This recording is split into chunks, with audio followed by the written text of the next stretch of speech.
예수님, 점심을 모두 잘 드셨습니까? 저도 먹고 급하게 올라왔습니다. 이 더울 때는 남이 해주는 밥이 그렇게 맛이 있죠. 하여튼 또 식사를 위해서 수고하신 분들 위해서 또 이런 격려도 해주시고 기도해 주시기 바랍니다. 요압은 다윗의 이복 동생으로서 수르야의 아들 되고 또 다윗의 왕권을 굳건하게 세웠던 군대 장관이었습니다. 형제인 아비새 그리고 아사헬과 더불어서 이 삼형제가 이 삼총사로 다윗에게 충성해서 이스라엘을 강한 나라로 세우는 데에 일조하였으나 마지막에는 다윗의 뜻과 다른 길을 가다가 솔로몬에 의해 죽임을 당하는 비극적인 인물이 되었던 거죠. 그러니까 이 요압이 다윗의 조카뻘이 됩니다.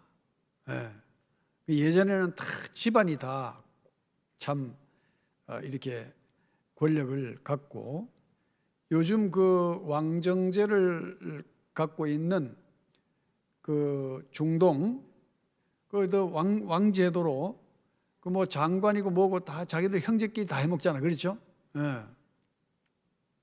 그러니까 이 당시에도 역시 이제 어쨌든 그래도 믿을만 하니까 그래서 참 옆에 뒀는데 나중에는 결국 비극적으로 끝을 맞게 되는데, 자, 요압을 통하여 하나님께서 우리에게 주시는 영적 교훈이 무엇이겠느냐?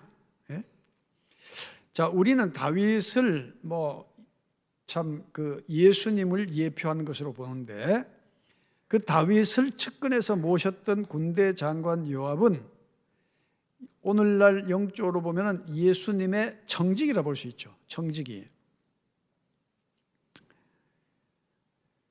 요압은 그야말로 다윗의 왕권을 지키는 1등 공신이라 할 수 있습니다. 그 다윗이 사울과 갈등을 일으킬 때에 다윗의 주위에서 일어나는 여러 공격들을 막아내고 다윗을 지켜낸 사람도 요압이었습니다. 그래서 요압은 다윗의 신복이라, 신복, 가슴과 배와 같다 이거죠. 여러분, 인간의 장기 가운데 가장 중요한 것이 심장이죠. 심장. 그러니까 이 신복이라는 것은 그만큼 중요하다 이 말이죠. 그만큼 요압은 다윗의 부하 가운데 가장 중요한 인물이었고, 자, 다윗을 위해서 충성했는데 마지막 때에 삐끗해버린 거예요. 우리 그리스도인의 인생도 요압과 같이 예수님의 신복이 되어야 될 줄로 믿습니다. 즉 예수님을 위해서라면 목숨까지 내놓을 수 있는 그런 믿음이 되어야 된다는 거예요. 그런데 요압은 결말이 어땠어요? 요압은 결말이 안 좋았습니다. 그런데 우리는 예수님의 신복이 되면 결말이 어때야 돼요? 끝까지 좋아야 된다. 자, 바울이 그 빌레몬서에 쓴 편지를 보면 그 빌레몬의 태도를 보여주는 게 빌레몬서 1장 12절에 나타나는데, 내게 그를 돌려보내느니 그는 내 신복이라. 그는 내 신복이라. 그 빌레몬에게서 도망 나온 그 종을 감옥에서 만나가지고 복음을 전하고 예수님 믿게 되고, 결국은 그 복음을 듣고 변화되어져서 참 바울을 위해서 일하겠다고 그런 결단을 하죠. 그때에 바울이 쉽게 받아들이지 않고, 야, 그래도 네 주인이 그 빌레몬 아니냐, 내가 편지를 써서 그의 허락을 받고 내가 너를 참 나의 일꾼으로 쓰겠다. 그 바울이 굉장히 참 정중한 사람이에요. 그러니까 야, 빌레몬, 너도 내 복음을 듣고 예수님 믿었고 또 내 집에 있던 종도 여기 뭐 감옥에서 내가 만났는데 이제는 내가 쓸 테니까 너 그렇게 알아라. 그렇게 하지 않고 편지를 통해서 먼저 의사를 표현하고 그 묻고 그 의사를 존중하는 것을 볼 수 있죠. 자, 바울이 빌레몬이 자신의 신복이라고 이렇게 말했는데, 빌레몬은 바울을 통해서 예수님을 만나고 그 후로는 바울을 위해서 헌신한 사람이었습니다. 그래서 자기를 위해서 참 그리스도의 복음을 위해서 헌신하는 이 빌레몬이라고 해서 가볍게 취급하지 않고 그 정중하게 대하는 것을 우리가 보게 됩니다. 여러분, 우리가 사람이 너무 가깝다 보면 격식 없이 막 말하다가 나중에 친한 친구끼리 칼부림 나는 것도 있죠. 예? 사람이라는 것은 아무리 친해도 기본적인 예를 갖추지 못하면 오히려 그 친분이 화가 될 수 있다는 거예요. 예? 그 안 해도 될 이야기를 미주알 고주알 다 해버렸어. 그런데 또 내 친한 친구는 또 나 외에 또 다른 친한 친구인데 가가지고 니마 알아래 하고 또 얘기해 보는 거예요. 그럼 니만 알아래 한 게 소문이 다 나, 동네 소문이 다 나버려요. 예. 여러분, 니만 알아래 하는 거 그거 참 웬만해서 지키기 힘듭니다. 그래서 우리가 사람은 아무리 가까워도 가장 기본으로 지켜야 될 예를 놓쳐버리면 이게 사람이 친했기 때문에 나중에 틀어지면 원수가 되어버릴 수가 있어요. 여러분, 우리 그런 거 많이 보죠, 주변에. 우리 주변에 살아가면서 그런 걸 얼마나 많이 봅니까? 예. 그러니까 그 어느 정도 그 격식과 예를 갖추면 꾸준히 죽을 때까지 좋은 친구가 될 수 있는데 뭐 허물 없이 한다고 해가지고 막 함부로 얘기하고 이렇게 격식 없이 하다 보면 친한 친구가 나중에 원수가 되어버리는 거예요. 예. 그 친한 친구끼리 왜 술 먹다가 뭐 농담 한마디 했는데 그게 오해가 돼가지고 그 술병 깨가지고 그 친구 찔러가지고 죽은 사건도 있었잖아요. 여러분, 요즘은요, 학생이 교사 수업 마치고 나오면 칼로 안 찌르나, 예? 차로 무차별적으로 사람 치워놓고 또 내려가지고 그냥 사람들 찔러 죽이질 않나. 그것도 촌의 할매들 10원짜리 화도 치고 있는데 가서 또 칼로 찔러가지고 죽이질 않나. 예? 할매 서이나 찔렀다니까, 화도 치고 있는데. 여러분 어디 가서 동네 거기서 하도 치지 마세요. 예? 심심하다가 하도 치다 보면 아니 왜 이렇게 됐냐 이거지. 왜 이렇게 됐냐 이 나라가. 예? 여러분, 나는 이 정교조가 결정적인 역할을 했다고 봅니다. 예? 완전히 윤리와 도덕이 없는 그런 그 교육, 사회주의 교육을 통해서, 여러분, 사회주의, 공산주의는 뭡니까? 예? 아래우가 있습니까? 없습니까? 없잖아요. 아바이 동무, 예? 어마이 동무, 동생 동무, 전부 동무야, 동무. 예? 이런 그 사회주의, 공산주의 교육이, 예? 지난 정부 때는 국가 지원을 받아가면서 이루어졌다니까? 지금 와서는 다 그냥 뒤집어져 버린 거예요. 서희초 초등학교 교사가 또 시달리다가 스스로 목숨 끊었잖아요. 아니, 학생 인권은 있는데 교사권은 없어. 교사 인권은 없어요. 그게 무슨 교육이 돼요, 그게? 말이 안 되는 짓이야, 말이 안 되는 짓이야. 이 나라가 이징이 돼 가도록, 예? 여당도 무능했기 때문에 지금 그런 거예요. 여당이 무능했기 때문에. 예? 좌파들이 아직 잘못됐으니까 그건 그렇다 쳐도, 예? 여당이라도 정신을 차려야지. 저 이익 되는 건 다 같이 해먹고, 예? 하여튼.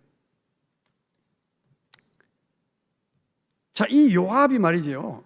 예? 다윗의 신복이었어요. 여러분, 우리가 예수님을 영접하면 참 우리가 모두 죄 가운데 죽을 수밖에 없는 존재이지만은 예수님의 십자가로 죄에서 해방된 자유인이고 천국의 소망을 가진 자가 됐죠.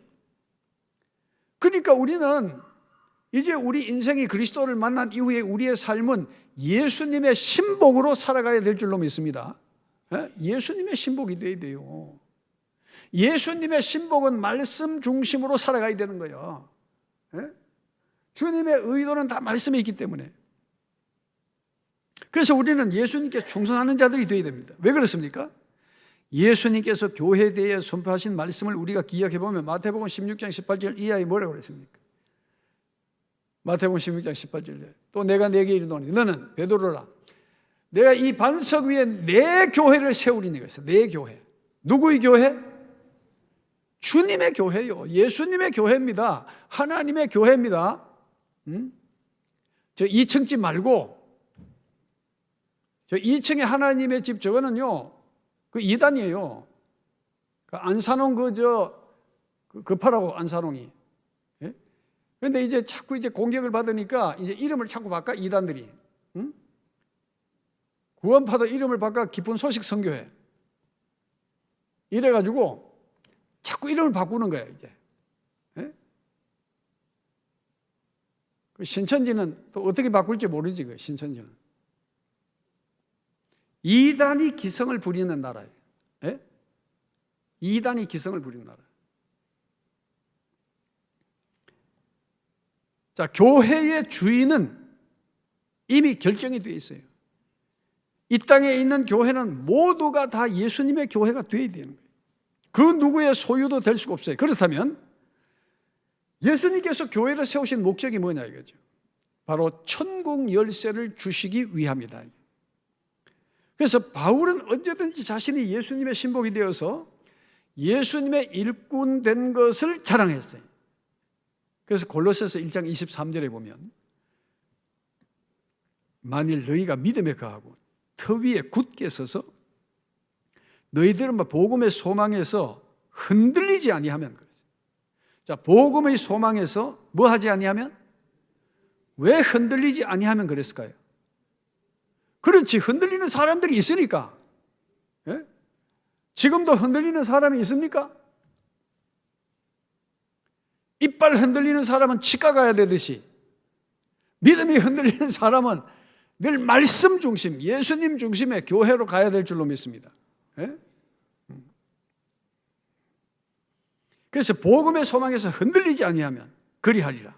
이 복음은 천하 만민에게 전파된 바요 나 바울은 이 복음의 일꾼이 되었노라 그렇게 말했어요. 예? 이 일꾼이라는 것은 디아코노스란 말인데 하인, 종, 청지기, 노예 그런 뜻이에요. 시중드는 사람. 노예는 자기 의사가 있습니까 없습니까? 노예. 예? 노예는 자기 의사가 있어요 없어요? 주인이 시키는 대로 해야 돼. 주인이 시키는 대로. 우리 이 지역의 속담 가운데 뭐 곤양과 관련된 속담이 있습니까? 곤양과 관련된 속담. 근데 뭐라 하는지 잠깐 잊어버렸는데. 주인이 하루는 종 보고 얘야 내일 아침 일찍이 네가 곤양 갔다 와야 되니까 오늘 밤에 일찍 자거라. 그래야 내일 곤양 갔다 오제. 그래가지고 이제 하룻밤 자고 아침에 이 종을 찾지 종이 없어. 하루 종도 없는 거야. 저녁 때 왔는데 네 어디 갔다 왔는 거야? 곤양 갔다 왔다는 거예요. 아니 야 이놈아 내가 뭔 일을 시키지도 않았는데 네 곤양만 가보면 어디 되노? 에? 내가 니인데 신부름 시키려고 일찍 자락했고 아침에 내가 네 신부름 시키려고 찾아보니 니 임 가고 없대? 그러니까 내일 아침에 곤양 가야 되니까 일찍 내가 일을 시키기 전에 신부름이 있으기 전에 오늘 일찍 자거라. 그 주인이 그렇게 편의를 봐줬으면 그 푹 자고 이제 주인이 시킨 대로 하면 되는데 곤양만 생각하고 그냥 가버린 거야. 여러분 우리가 예수님을 믿을 때 목적 없이 그냥 무조건 믿으면 안 된다니까? 아멘? 우리는 복음의 확실한 일꾼이 돼야 돼요. 복음의 확실한 일꾼. 그 목적도 모르고 의미도 모르고 일은 열심히 했는데 나중에 보니까 이게 내가 뭘 위해서 일했지? 그렇게 시험 든다니까. 자, 그런데 바울은 진짜 누가 시켜서가 아니라 스스로 예수님의 종이 되기를 자처했던 사람. 다시 말하면 바울은 예수님을 위해서 살아가기로 작정을 했던 사람이고, 그래서 다른 사람이 누가 이렇게 하시오 저렇게 하시오라고 말하기 전에 주를 위해서 일꾼이 되어진 거지. 좀 이거 좀 했으면 좋겠다. 좀 하지 막 억지로 뭐 이래가지고 막 마지 못해서 하는 일이 아니라 바울은 자원해서 했다. 자원해서. 자, 골로새서 1장 24절에 보면 나는 이제 너희를 위하여 받는 괴로움을 기뻐하고 그리스도의 남은 고난을 그의 몸된 교회를 위하여 내 육체에 채우노라. 네? 자, 너희를 위하여 받는 괴로움을 기뻐하고 그랬어요. 괴로움을 기뻐하고 굉장히 모순적이죠. 괴로운데 기뻐했다는 거예요. 어떻게 이렇게 괴로운데 기뻐할 수 있느냐? 그러니까 우리가 일반적인 상식적으로 얘기하면 바울은 늘 성령에 이끌림 받는 삶을 살았다는 그 말 아니에요. 예? 여러분, 우리가 예수님 믿으면 뭐 짠 하고 모든 게 달라져 버립니까? 빚 졌던 사람이 빚이 싹 갚아져 버리고 사업 안 되는 사람이 사업이 되어져 버리고 그럽니까? 우리의 삶의 환경은 여전히 변하지 않지만은 예수님 믿기 전과 예수님 믿은 후의 차이가 뭡니까? 예수님 믿기 전에는 막 죽고 싶고 말이지, 괴롭고 말이지, 세상이 이런 건가 싶어가지고 막 그랬는데, 예수님 믿고 보니까 내 주변과 상황은 바뀌어진 게 없지만 내 마음속에 남들이 알지 못하는 기쁨이 내 안에 넘치기 시작하는 거예요. 그러니까 그 문제를 객관적으로 보고 풀 수 있는 능력이 생기는 거예요. 그리고 내게 소망과 희망이 있었어요. 그래서 시간이 지나고 보니까 나중에 돌아보니까 야, 내가 해결한 줄 알았는데 누가 다 해결해 주셨더라? 주님이 다 해결해 주셨다는 거예요. 그게 바로 믿음이에요, 여러분. 그러니까 바울은 자신의 그 모든 건강, 시간, 재능, 물질, 명예를 다 그리스도를 위해서 바치겠다고 하는 그런 의미에서의 종의 개념을 가지고 있었다는 거예요. 그러니까 이런 종은 참 멋있는 종이잖아요. 그렇죠? 네. 헌신의 자세가 있었다. 자, 그리스도인이 주님의 몸된 교회를 위하여 중직을 맡았다면 기본적인 봉사가 있습니다. 세 가지 봉사. 첫째, 육체 봉사. 자, 여러분, 우리 몸이 병들면 아무도 못합니다. 그렇죠? 네? 그래서 우리가 하나님 건강 주실 때 내 분량에 맞게 참 몸으로, 육체로 봉사하는 거예요. 둘째는 물질의 봉사. 이 물질이 전부 하나님이라 것이라고 하는 그런 신앙 고백이 바로 헌금이잖아요. 헌금. 그렇죠? 헌금의 의미는 뭡니까? 드릴 헌. 예? 그러니까 헌금은 드리고 난 뒤에 내가 기억해야 돼요? 잊어버려야 돼요? 헌금은 내 수중에서 떠나 하나님 앞에 드렸는 것은 내가 죽을 때까지 기억을 해야 됩니까?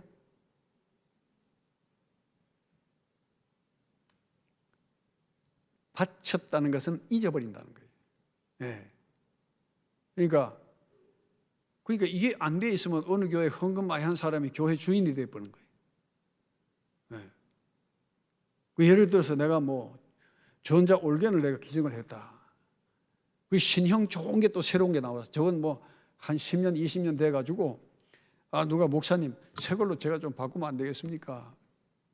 예. 그렇게 하시죠. 바꿨어. 처음에 기증한 사람이 난리가 나는 거예요. 예? 그건 내가 의에 기증한 건데 말이야. 그래가지고 목사님이 이걸 바꾸려고 이야기를 드리니까 목사님, 내 눈에 흙이 들어가기 전에는 그거 못 바꿨습니다. 이래 버리면 어떻게 돼? 예? 새로 좋은 게 나왔는데 누가 기증을 하려고 그러는데 아이고 미리 이게 하신 거 이거 좀 바꾸면 안 되겠습니까? 목사님 무슨 얘기를 합니까? 내 눈에 흙이 들어가기 전에는 못 바꿨습니다. 삼천포에 어느 교회에서 있었다니까, 실제적으로. 그럼 어야 돼요? 그 눈에 흙이 빨리 들어가야 되잖아요. 자, 별 희한한 일들이 다 있어요, 보면은. 예? 그러니까 내가 살아있는 거야. 빠졌으면 잊어버려야 되는데. 그러면 아이고 목사님 그럼 잘 됐습니다. 새로 나왔다고요? 아이고 제가 그걸 해야 되는데 못하고 미안합니다. 그럼 저건 어디 다른 교회, 필요한 교회라도 드리도록 하지요. 이거는 뭐예요? 몇 점? 몇 점?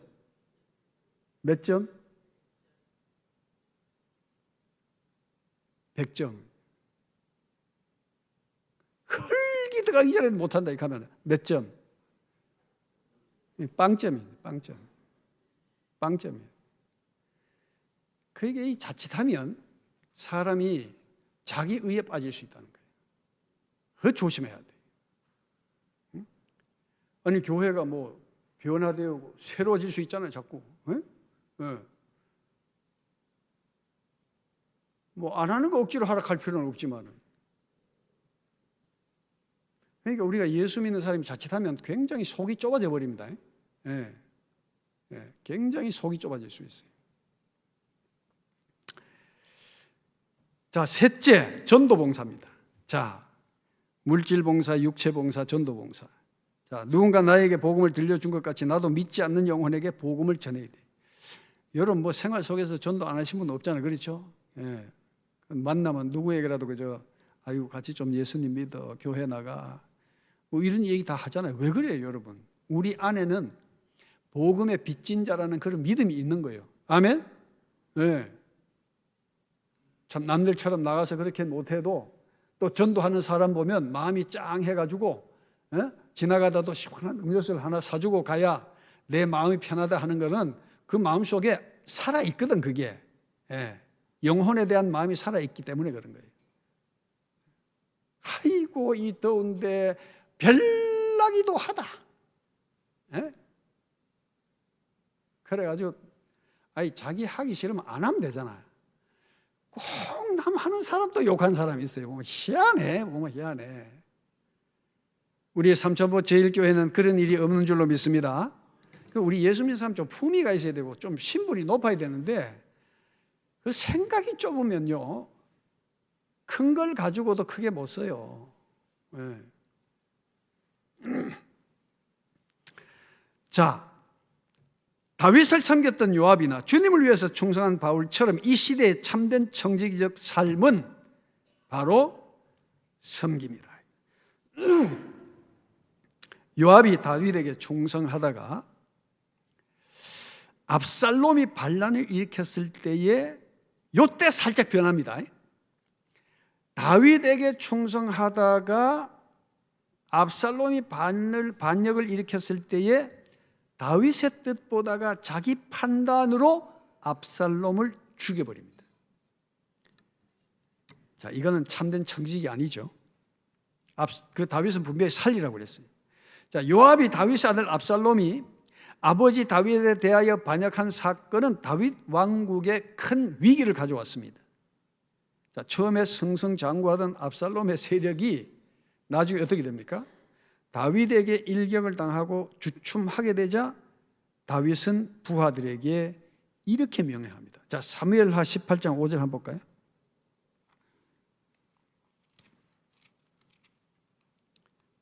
(18장 5절에) 보면 왕이 요압과 아비새와 이때에게 명령하이르되 나를 위하여 젊은 압살롬을 너그러이 대우하라 하니 왕이 압살롬을 위하여 모든 군 지휘관에게 명령할 때에 백성들이 다 들으니라. 자, 참 아버지의 마음은 어쩔 수 없어. 자식이 반란을 일으켜서 자기를 죽이고 또 그 자기 후궁들을 그 대낮에 욕을 보이고 그런 짓을 해도 애비의 마음은 자식을 죽여야 되겠다는 마음은 없는 거예요, 여러분. 그래서 압살롬을 죽이지 말아라. 그렇게 군 지휘관들에게 명령을 하게 됩니다. 자, 그런데 이 압살롬이 죽이지 말라고 하는 그 다윗의 명령이 있었지만은 압살롬이 패전하고 도망가다가 어떤 일이 생깁니까? 자, 18장 9절에 보면 압살롬이 다윗의 부하들과 마주치니라. 압살롬이 노새를 타는데 그 노새가 큰 상수리 나무 번성한 가지 아래로 지날 때에 압살롬의 머리가 그 상수리 나무에 걸림에 그가 공중과 그 땅 사이에 달리고 그가 탔던 노새는 그 아래로 빠져나간지라. 이런 걸 영화로 보면 굉장히 우스울 거예요. 그렇죠? 예. 당나귀 타고 막 급하게 막 도망을 가는데, 예? 머리를 다 옛날엔 뭐 머리 우리처럼 짧게 안 깎으니까 상투를 이렇게 했는데 막 급하게 막 도망가다가 상수리 나무의 그 가지에 머리가 탁 걸리면서 사람만 달랑달랑 달리고 당나귀 빠져나가 버렸어요. 그 영화 같으면 되게 웃길 이 얘기야. 근데 그게 목숨이 달린 일이잖아요. 그 목숨 달린 일인데. 자, 요압은 이때를 놓치지 않고 압살롬을 살해해버립니다. 다윗은 분명히 뭐라고 그랬습니까? 압살롬을 너그러이 봐달라. 죽이지 말라 그 말 아니에요. 그러니까 우리가 말을 할 때는요 분명하게 해야 됩니다. 그 다윗이 죽이지 마라 이래야 되는데 너그러이 봐달라 이렇게 하겠네. 예? 우리 한국말은요 또 잘못하면 묘하게 해석할 수 있기 때문에 우리말은 분명하게 표현해야 됩니다. 자, 그래서 10절에 보면 한 사람이 보고 요압에게 일러 이르되 내가 보니 압살롬이 상수리 나무에 달렸나이다 하니, 예? 자, 달린 사건을 얘기하죠. 그러니까 이 요압이 14절 이하에 보면 요압이 이르되 나는 너와 같이 지체할 수 없다 하고 손에 작은 창 셋을 가지고 가서 상수리 나무 가운데서 아직 살아있는 압살롬의 심장을 찌르니 그랬어요. 예? 요압의 무기던 청년 10명이 압살롬을 에워싸고 쳐 죽이니라고 했어요. 철저히 죽인 거야 하여튼. 자, 요압은 오직 다윗을 위한 충정에서 했지 않았겠어요? 여러분 어떻게 생각하세요? 압살롬 때문에 요압이 고생한 일도 있었죠. 예? 그래서 그 압살롬이 요압을 불렀는데 안 오니까, 예? 요압 밭에 불을 찔러 버리잖아요. 그러니까 이 요압이 압살롬을 데리고 와서 굉장히 정치적인 큰 부담을 안고 있었던 것도 사실에 보니까. 예. 그러나 그것은 그 자기 생각이지 그거는. 그런데 자, 요압이 어쨌든 이 압살롬은 자기 아버지를 죽이려고 그랬거든. 그러니까 이 정치적으로 정적을 제거하는 것은 굉장히 중요한 일이에요. 요압의 잘못이 뭡니까? 결국은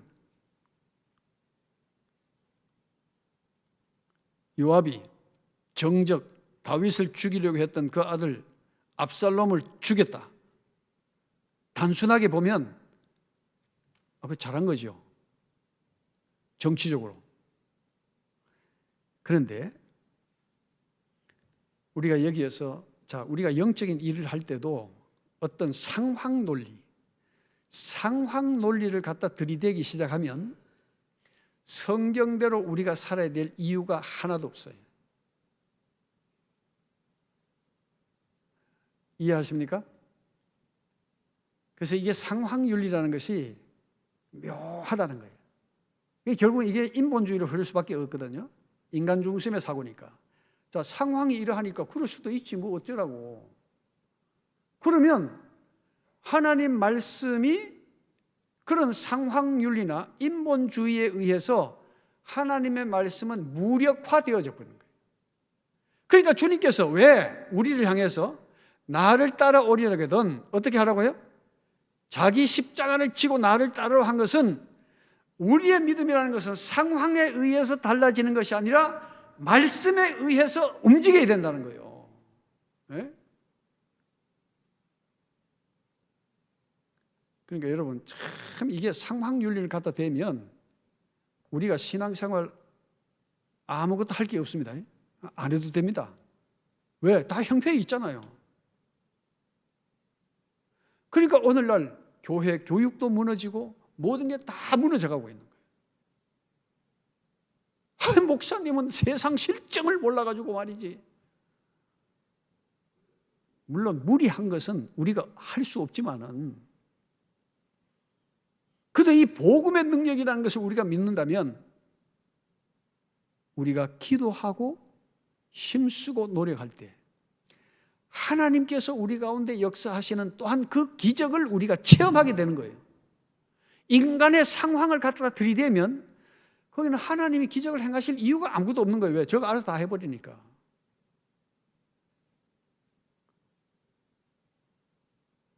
제 말이 틀렸습니까?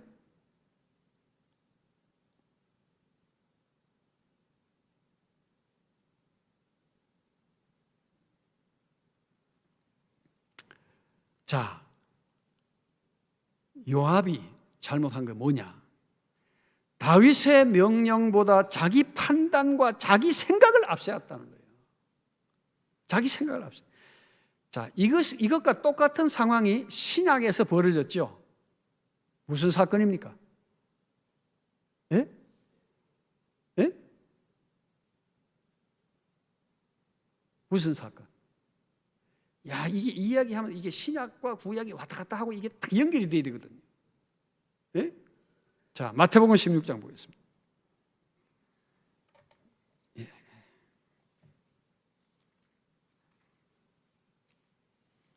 자, 마태복음 16장 16절에 보면, 자, 예수님과 베드로의 사이에서 어마어마한 사건이, 고백이 있고 거기에 대한 예수님의 극찬이 있었습니다.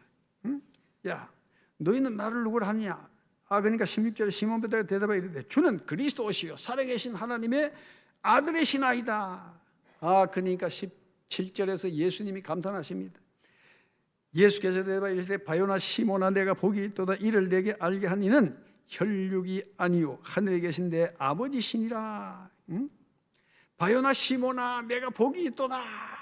극찬을 받았어요. 그래서 18절에 또 내가 내게 이르노니 너는 베드로라. 내가 이 반석 위에 내 교회를 세우리니 음부의 권세가 이기지 못하리라. 그렇게 말씀하셨어요. 그런데 조금 지난 뒤에 예수님께서 내가 예루살렘에 올라가서 장로와 대제사장들과 서기관들에게 많은 고난을 받고 내가 죽임을 당할 거야. 그리고 3일 만에 내가 살아날 거야. 이렇게 얘기를 했단 말이에요. 그러니까 베드로가 22절에 보세요. 16장 20에 베드로가 예수를 붙들고 뭐 했어요? 항변하여 이르되 주여 그리 마옵소서 이 일이 결코 죽게 미치지 아니하리이다. 100점 50점. 예? 베드로 얼마나 의리가 있습니까? 무슨 말씀하십니까? 그런 일이 그런 일이 있어서는 안 됩니다. 그리하지 마옵소서. 주님 앞에 그런 일이 결코 일어나지 않을 것입니다. 자, 그런데 23절에 충격적인 답변이 돌아오죠. 예수께서 돌이키시며 베드로에게 이르시되 뭐라고요? 차라리 개새끼 하시지. 이미 사단아 이래버린 거예요. 사단아. 에? 사단아 내 뒤로 물러가라. 너는 나를 넘어지게 하는 자로다. 예수님 비위를 왜 맞춰야 되노 이게? 근데 베드로가 놓친 게 뭐예요? 중요한 것을 놓쳐버린 거예요. 그 다음에 보면 너는 나를 넘어지게 하는 자로다. 너는 나를 넘어지게 하는 자로다. 내가 뭐를 생각지 않고 하나님의 일을 생각하지 아니하고 도리어 사람의 일을 생각하는도다. 그리고 예수님께서 누구든지 나를 따라오려거든 자기를 부인하고 자기 십자가를 지고 나를 따를 것이니라 그렇게 말씀하십니다. 여러분, 우리는 이 말씀 앞에서 절망감을 느껴야 돼요. 그렇죠? 우리가 어떻게 주님을 따라갈 수가 있겠습니까? 주님, 나는 할 수 없습니다. 주님, 나를 도와주셔야 합니다. 내가 무슨 일을 하든지 하나님의 뜻보다 사람의 생각을 가지고 일하지 않게 해달라고 기도해야 되죠. 여러분, 오늘날 한국교회 안에서 이루어지는 모든 일들이 다 주님의 이름으로 도둑질 해먹고 주님의 이름으로 다 하나님 욕보게 하는 것 여러분 아세요? 어떻게 기독교 재단이 있는 곳마다 도둑이 그렇게 많아? 그 도둑놈들은 다 누구요? 교회, 목사, 장로들이에요. 기가 막힌. 안동의 성소병원 내가 지난번에 얘기했지만은 그 환자들이 그렇게 몰리는데도 이게 부도가 나버렸어. 불교 재단에 넘어가기 위기에 있었던 거예요.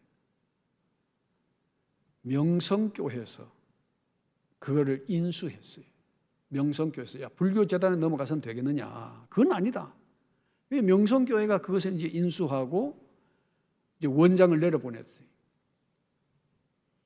얼마 안 가서 흑자로 전환되어지면서 어마어마한 규모로 새로 병원을 세우고 그렇게 잘 되는 거예요. 제가 동산병원에 근무한 사람이 동산병원에 보일러실에서는 기름 빼먹고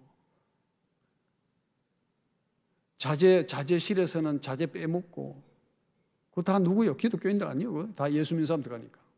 그 세력교인이에요? 그거 들어가니까. 정말 회개해야 할 일. 다 주님의 이름으로 다 해먹더라고.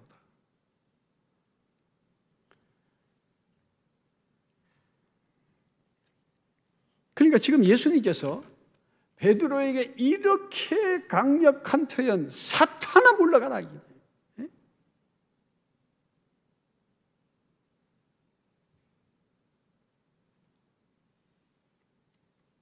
여러분, 우리가 주님의 이름으로 순수하게 주님의 이름으로 행하지 않는 모든 일은 사람의 일이 되고 맙니다. 사람의 일은 시끄러워요. 왜? 결국은 자기를 드러내기 때문에 그런 거예요. 그래서 정말 우리는 낮아지고 겸손해야 된다는 거예요. 응? 교회 직분자들은, 특히 중직자들은 겸손해야 됩니다. 네. 절대 목에 힘주면 안 됩니다, 여러분.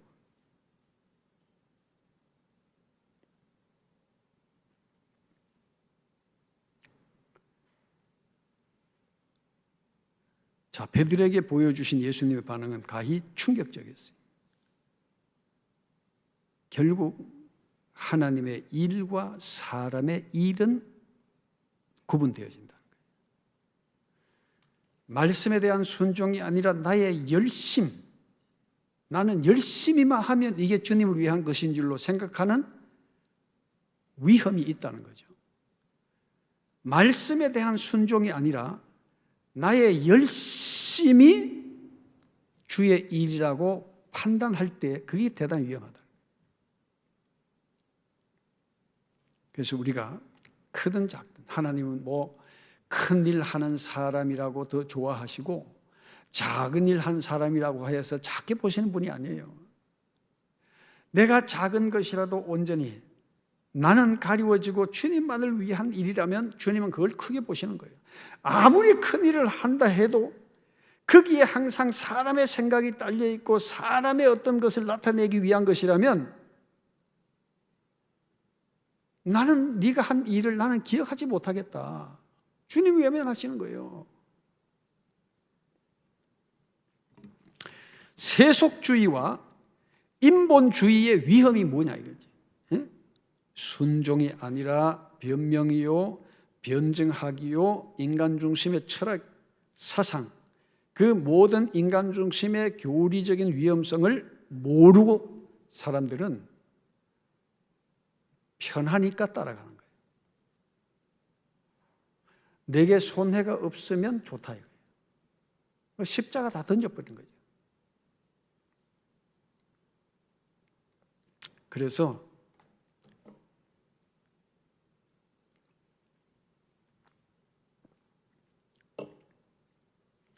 이제 이런 것들이 습관이 되어지면 죄를 죄로 여기지 않고 죄의 깊이를 더하게 되는 거죠. 이 잘못된 습관, 잘못된 신앙관을 가지고 열심히 하면 할수록 죄는 더 쌓아가는 거예요. 대전에서 서울 가야 될 사람이 방향을 부산으로 잡고 열심히 달리면 달릴수록 서울은 더 멀어지는 거예요. 그래서 충성스러운 일꾼의 첫째 조건이 뭐냐? 충성스러운 일꾼의 첫째 조건은 순종이라는 거예요. 자, 그 압살롬에 대한 다윗의 얘기를 단순하게 요압이 들었다면, 자, 내 아들 압살롬을 너그럽게 대해라. 그럼 그 뜻에 순종하면 뭐요? 무조건 살리면 되잖아. 그렇죠? 죽일 필요가 없잖아요. 그런데 자기 의가 있는 거야. 요거 다윗에게 위협이 됐어.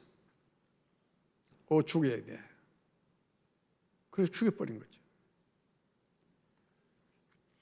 그러니까 다윗의 생각은 두 번째고 자기 생각이 먼저 앞서버린 거죠. 그러니까 순종을 못하는 거예요. 여러분, 우리가 주의 일을 할 때도 뭐든지 내 입장에서 생각하기 시작하면 그 순종하기 힘들어집니다. 순종이라는 건 주님의 입장에서 이해하고 일하는 것을 말하는 거예요.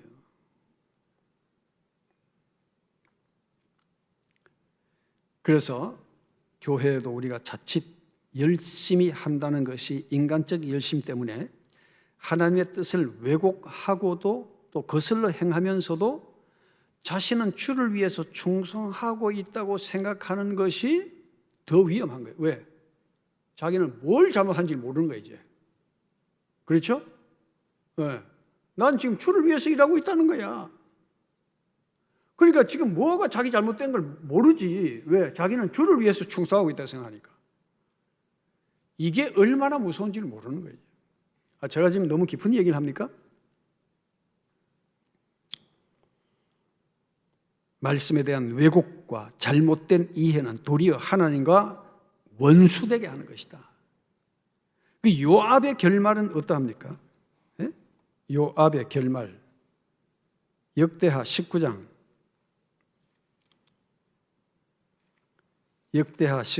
사무엘하, 미안합니다. 사무엘하 19장 13절.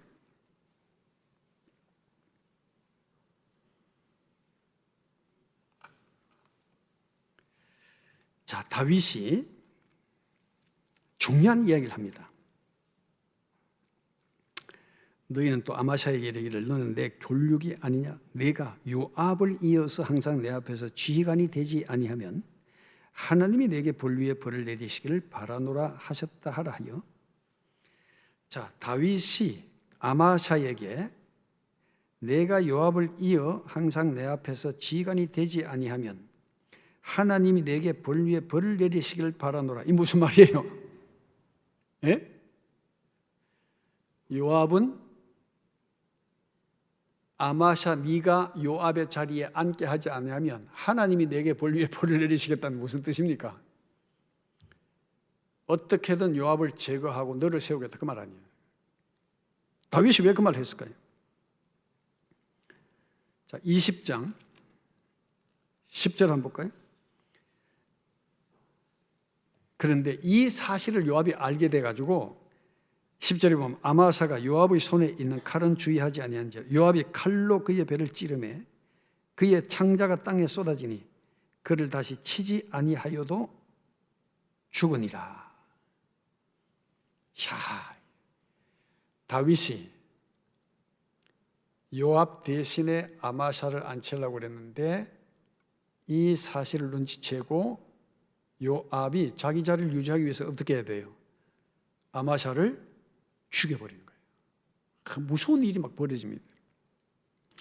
자, 열왕기상 2장 1절 한번 보겠습니다.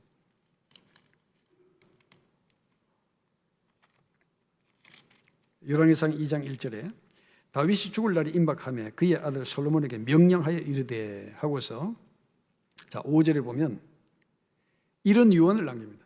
스루야의 아들 요압이 내게 행한 일 곧 이스라엘 군대의 두 사령관 넬의 아들 아브넬과 예델의 아들 아마사에게 행한 이 일을 내가 알거니와 그가 그들을 죽여 태평시대에 전쟁의 피를 흘리고 전쟁의 피를 자기의 허리에 띤 띠와 발에 신은 신에 묻혔으니 내 지혜들을 향하여 그의 백발이 어떻게?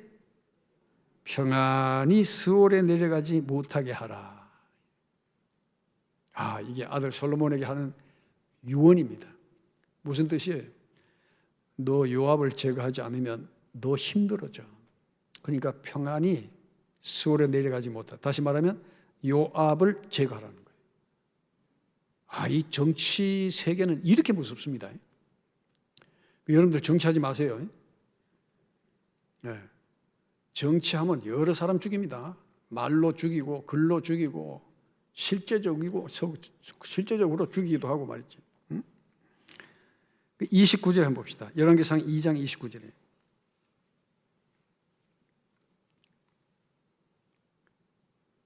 어떤 사람이 솔로몬 왕에게 아뢰되 요압이 여호와의 장막으로 도망하여 제단 곁에 있나이다. 솔로몬이 여호야다의 아들 분하야를 보내며 이르되 너는 가서 그를 치라. 그리고 34절에 여호야다의 아들 분하야가, 이 분하야가 군대 장관이 되죠. 분하야가 곧 올라가서 그를 쳐 죽이매 그가 광야에 있는 자기의 집에 매장되니라. 결론은 결국 살해당한 거예요. 자, 요압은 다윗에게 충성해서 나라를 세운 1등 공신이었지만은 나중에 어떻게 해요? 자기 몫이 커지기 시작한 거예요. 다윗의 말을 그대로 듣질 않았어요. 자기 정치적인 계산을 갖기 시작한 거예요. 그 자기 계산을 갖고 행한 일들로 인하여 결국은 다윗을 대적하는 결과를 가져왔어요. 이게 뭡니까? 이게 인본주의다. 이게 오늘날에 말하는 인본주의, 세속주의, 상황윤리 이런 걸 통해 가지고 하나님의 뜻은 그저 그러니까 그 참고로 하고 지금 현재 우리 상황이 어떠냐? 우리 상황이 이런데 하나님께서도 그걸 그렇게 하시겠느냐? 우리 생각대로 하자. 이게 인본주의, 우리 생각대로 하자는 게. 근데 들어보면 굉장히 논리정연하고 타당합니다. 그렇죠? 논리를 따라가면 맞아. 그 말이 맞아. 그런데 나중에 하나님 말씀과 비교해보면 완전히 다른 거야. 그게 오늘날 현대 기독교예요. 현대 기독교인들이 따라가고 싶어하는 길이 바로 그거 아닙니까? 그러나 우리는 항상 주님의 말씀이 우리 삶의 중심이 되어야 될 줄로 믿습니다. 그래서 솔로몬의 요압은 다윗의 명령을 어길 뿐만 아니라 다윗에게 반항해서 솔로몬이 후계자됨을 거부하고 아도니아를 지지함으로 돌이킬 수 없는 길을 가게 되었다는 거예요. 가룟 유다는 처음부터 가룟 유다였을까요? 처음부터 12제자와 예수님과 12제자들의 살림을 맡을 정도로 재정을 맡았다는 것은 뭔 뜻이에요? 신임을 받았다는 뜻 아니에요. 재정을 맡았다니까? 돈통을 맡았다니까. 여러분 사업하는데 내가 만약에 회계를 누굴 앉히겠어요? 믿는 사람 앉히지 않겠어요? 그러면 가룟 유다가 처음부터 그랬냐 이거지.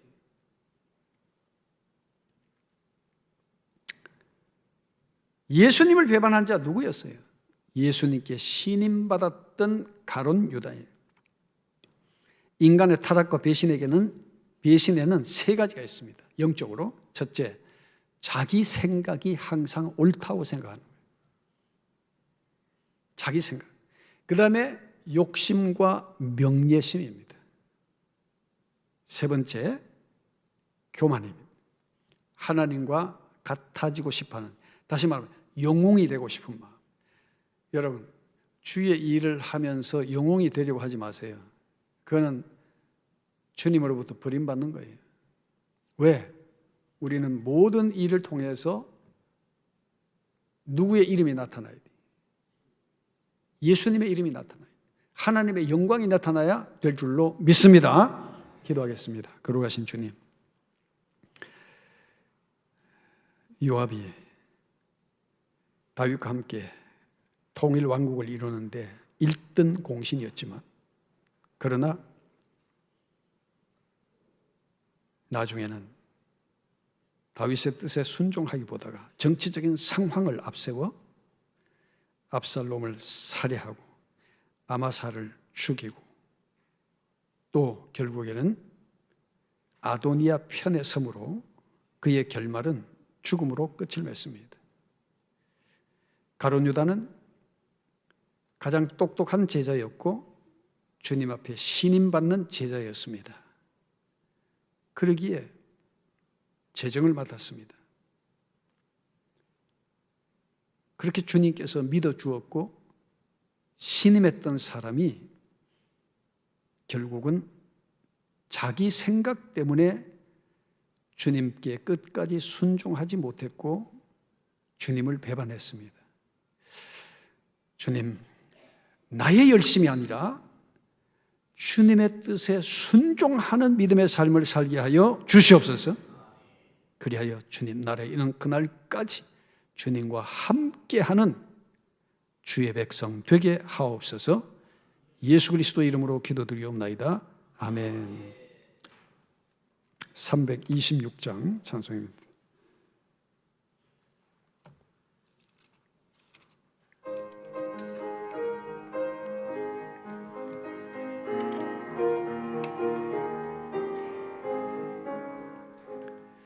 내 죄를 회개하고 주 예수 믿고서 예주를 사랑하며 잘 섬기리로다. 나 어디 가든지 무엇하든지 주 예수 위하여 충성하리라. 내 주의 뜻을 따라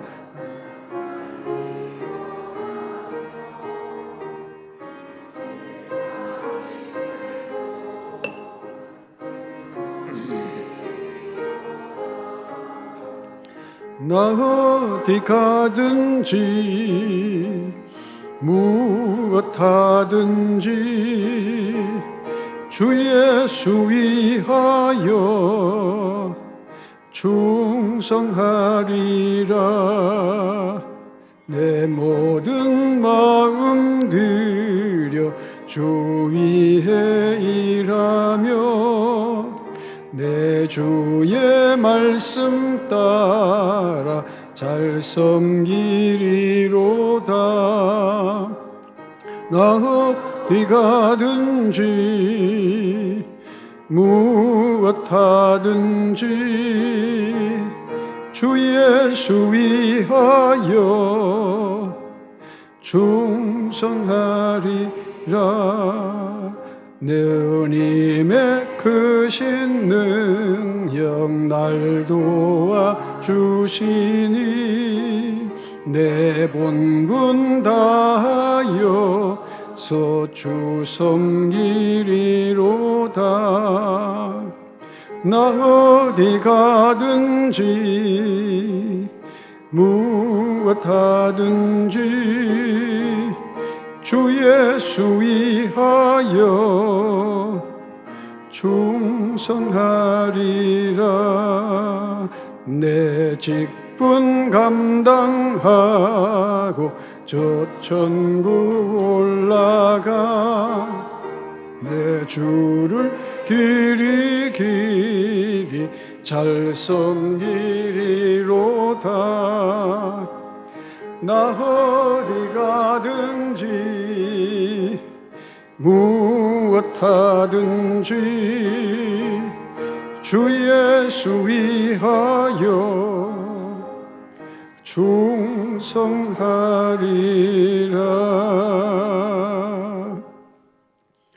이제는 우리 주 예수 그리스도의 무한하신 은혜와 하늘에 계신 우리 아버지의 극진하신 사랑과 성령의 교통하심이 말씀 중심의 신앙을 통하여 끝까지 주님 앞에 순종, 충성, 봉사하는 주의 백성 되기를 마음으로 다짐하고 돌아가는 온 건속들에게 이제부터 영원토록 함께 하시기를 간절히 축원하옵나이다.